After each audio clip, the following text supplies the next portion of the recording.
Welcome back, everybody. It is Monday. I was gonna say it was Sunday morning, but it's just a little bit afternoon right now. I ended up exercising in the morning, which I need to do more of. And so now we're back to the next part. And I'll tell you what the next part is, but we're really prepping to do some wiring. And I keep on saying we, but it's me really. And so this is what's the next part. So I need to finish up the framing, like I said in the previous episode. And the reason I need to do that is so we can put the drywall. This piece of drywall, it's a scrap, will fit there, and I'll have to just cut off a little bit on the end. And then I'm gonna start putting some wiring in, because I'll need to have a switch for the light in here. And then I need to pull wires for a couple of plugs, one there and one there. I already have a couple down there.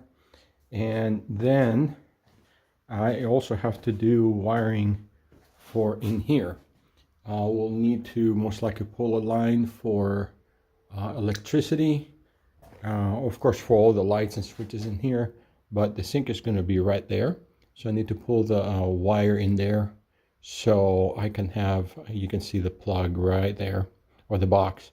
So I can go ahead and have one near the sink where we can, if you need to plug in a hair dryer or anything like that. Anyway, and so that's going to be it. Most likely things are going to change between now and then.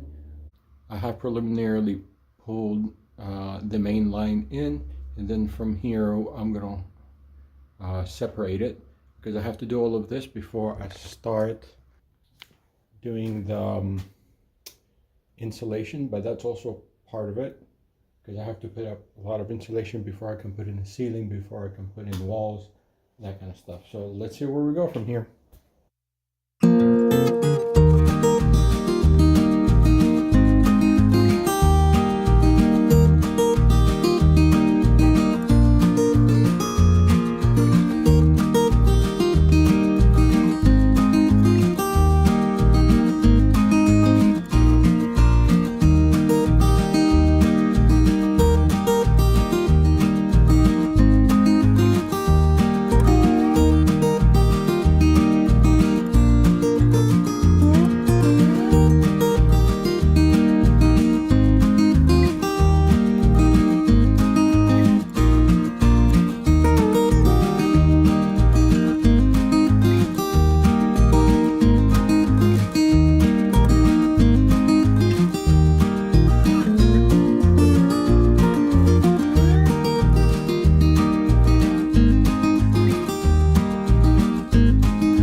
Ace Hardware. The only reason I go to Ace Hardware is because right next to us. I really don't like what they have usually and how much they cost. They're expensive. But I decided that this is how I'm going to do some of my electricity, at least. Okay, so I have a plug right behind there connected to that plug, and that's going to be, to have right next to the bed is going to be going in here, and they will have like a little side table so you can have like a lamp and plug in your phone and that kind of thing. Then I'm going to draw a line all the way across, connecting it to that plug right there, and I'm going to daisy chain it to here and then here, so we have some light usage. What do you call it? Plugs. Then the next thing that I'm gonna do in the kitchen, which It's beginning to look good. This is temporarily put there just to kind of visualize. As they're coming in, I was going to put a light switch right here, but I am going to be building a bit of a wall right out here, not very long. And I'm going to be putting the light switch right in here. And so as soon as you get in, the door is going to be opening this way. Light switch will be right here for both the kitchen and main room. And then the one I'm not really sure about yet is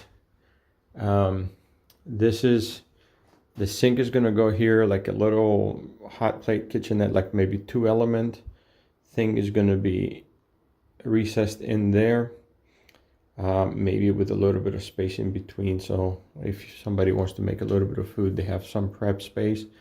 Then we'll put some shelves. The one thing I'm wondering about is whether I should put a microwave or not, and I'm not really sure where to put it. I'm thinking about maybe right there, but I wonder if that's too short. And there is no other really surface. I don't know if I want to put it over the sink, but maybe I will, and put a plug right there for it to connect right to, and then also have a plug for if you need something else. Or what I might do is try to bring a plug down the middle and somehow put it in there. I just don't want to have conduit showing. That's my question right now. I'm back at the basement. I have to continue working with the electricity, and here's my sort of next challenge. So I need to pull the wire right in here, and usually that would not be any issue, but the problem is it's only 1.5 inches, so I don't know. I'll try to get the best angle I can to the drill, but do not make this too thin, because I don't want it to separate the piece of wood here. So we'll see how we're going to do it.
This is about 3 days later. So I did make a mistake and deleted a couple of videos. So, but I would like to tell you what has happened since, and quite a bit has. Okay, so first of all, this was we cleaned out the area. So this is where the plug was that I connected to. into here. I might actually change that wire because I'm seeing the stripping. No, that's not the stripping. That's a staple. Never mind. We connected. I connected, I guess, all of this all the way to here. And I left a little bit extra in case we need. Then I spent quite a bit of time wiring, and so I wired a couple of lights in there. All of it, the way I did it is the main line came into here. Then from here there is one that goes to where another plug is going to be in the kitchen. Then this one came in to be split 3 ways in all of the light switches we're going to have. Again, as you're coming in from the door, you're going to have this that turns on what's going to be the kitchen. This temporarily wired there, a light for what's going to be the main room. And then the third one, which I haven't done yet, is whenever we make this into a door, we're going to have a light outside. So that switch, I need to still pull a short wire. We'll go out to the top and we're going to have a light up there. But for this week, this is going to be enough. So it doesn't take too long. It doesn't make it too long in an episode, but please do like and subscribe. It does help me very much. Please also turn on your notifications so you know whenever I upload. I try to upload every week toward the end of the week. I hope you really are enjoying this. I know I'm a little bit more of a mellow guy when I talk, but I do appreciate your support, and I do love doing this.